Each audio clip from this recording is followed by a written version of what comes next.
ನಾವು ಕಾಲೇಜಿಗೆ ಬಳಿ ಬಂದಾಗ ಬಹಳಷ್ಟು ವಿದ್ಯಾರ್ಥಿಗಳು ಈಗಾಗಲೇ ಸಹಿ ಸಂಗ್ರಹಣವನ್ನು ಮಾಡಿದಾಗ ಅವರೇ ಇಚ್ಛೆಯಿಂದ ಬಂದು ಸಹಿಯನ್ನು ಆಗ್ತಾ ಇದ್ದಾರೆ. ಈಗ ಸಮಯ ಒಂದು 4 ಗಂಟೆ 4:15 ಆಗಿರೋದ್ರಿಂದ ವಿದ್ಯಾರ್ಥಿಗಳು ಎಕ್ಸಾಮ್ ನಡೆದಿರೋದ್ರಿಂದ ಯಾರು ಅಷ್ಟು ಜನ ಸಿಗ್ತಾ ಇಲ್ಲ.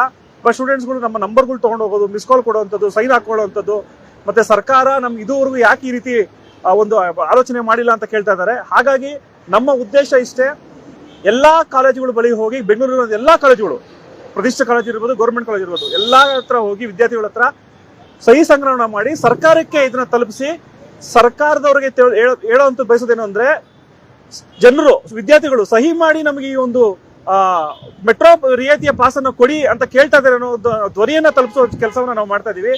ಹಾಗಾಗಿ ಇವತ್ತಿನ ಪ್ರಾರಂಭ ಆಗೋದು ಇನ್ನ 2 ತಿಂಗಳು ಇಡೀ ಬೆಂಗಳೂರು ಇರುವಂತ ಎಲ್ಲಾ ಕಾಲೇಜುಗಳಿಗೆ ಹೋಗಿ ಸುಮಾರು 2 ರಿಂದ 3 ಲಕ್ಷ ಸಹಿಗಳನ್ನ ತಗೊಂಡು ಅವ್ರು ಕೊಟ್ಟು, ಅಕಸ್ಮಾತ್ ಸರ್ಕಾರ ಏನಾದ್ರು ನಮ್ಗೆ ತಾರತಮ್ಯ ಮಾಡಿದ್ರೆ ಇದನ್ನ ಮತ್ತೆ ನ್ಯಾಯಾಲಯಕ್ಕೆ ತಗೊಂಡೋಗಿ ನಾವು ಬೆಂಗಳೂರಲ್ಲಿ ಫೈಲ್ ಮಾಡಲ್ಲ, ನಮ್ಮ ಸರ್ಕಾರದ ವಿರುದ್ಧ ಡೆಲ್ಲಿಲಿ ಫೈಲ್ ಮಾಡಿ ಅಲ್ಲಿಂದ ನೋಟಿಸ್ ಮಾಡಿಸ್ತೀವಿ. ಯಾಕಂದ್ರೆ ಇಡೀ ದೇಶಕ್ಕೆ ಗೊತ್ತಾಗ್ಲಿ, ನಮ್ಮ ಕರ್ನಾಟಕದ ಶಾಸಕರಾಗ್ಲಿ, ಸರ್ಕಾರ ಆಗ್ಲಿ, ಇನ್ನ ವಿದ್ಯಾರ್ಥಿಗಳಿಗೆ ಇದನ್ನು ಕೊಡಕ್ಕೆ ಇಲ್ಲಿವರೆಗೂ ಬೈದಾರಲ್ಲ ಅನ್ನೋಂಥದ್ದು ಗೊತ್ತಾಗ್ಲಿ ಅನ್ನೋದಕ್ಕೋಸ್ಕರ ಇದನ್ನ ನಾವು ಡೆಲ್ಲಿ ತಗೊಂಡು ಹೋಗ್ತಾ ಇದೀವಿ. ಹಾಗಾಗಿ ದಯಮಾಡಿ ಈ ವಿಡಿಯೋನ ನೋಡ್ತಿರೋರು ಅಥವಾ ವಿದ್ಯಾರ್ಥಿಗಳು ಯಾರೇ ಇರ್ಬೋದು, ತಮ್ಮ ಬೆಂಬಲವನ್ನ ತಮ್ಮ ಒಂದು ಇನ್ಸ್ಟಾಗ್ರಾಮ್ಗಳಲ್ಲೋ, ಫೇಸ್ಗಳಲ್ಲೋ, ವಾಟ್ಸ್ಆಪ್ನಲ್ಲೋ ಬೆಂಬಲ ಕೊಡ್ಬೇಕಂತ ಹೇಳಿ ಕೇಳ್ಕೊಂತೀನಿ. ಥ್ಯಾಂಕ್ ಯು, ಧನ್ಯವಾದಗಳು.